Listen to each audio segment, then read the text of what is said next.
Tojo, where we are going? Where? Mimi's wedding. So এটা তোজোর first কোনো wedding attend করছে তোজোর মিমি ছোট মিমি যে মতন ছোট মিমির ওয়েডিং এ যাচ্ছে। So Tojo, how is your feelings about Mimi's wedding?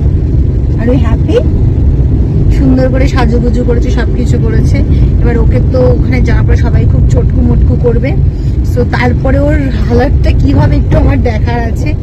But এটা হচ্ছে তোজোর ফার্স্ট কোনো ওয়েডিং এ যাওয়া, অ্যান্ড পুরো ওয়েডিংটাও কিরকম টাইম স্পেন্ড করছে বা কতটা কাটছে বা কতটা ঠিকঠাক থাকছে সেই ব্যাপারে I am little bit scare. কেন কোনো ওয়েডিং এ যায়নি, তো সেই ক্ষেত্রে এতটা ক্রাউডি প্লেস, সেখানকার বিভিন্ন রকম মানুষরা থাকবে এবং সবাই আদর করার জন্য ব্যস্ত করবে, সেটা তোজো কি করে নেবে I don't know still now, but let's see. But এটা কিন্তু তোজোর ফার্স্ট ওয়েডিং এ জানো। Tojo, are you happy? Tojo happy কোনো ওয়েডিং এ গিয়ে? মিমি's ওয়েডিং এ যাচ্ছে, are you happy? Happy. Baba, look at here. Are you happy?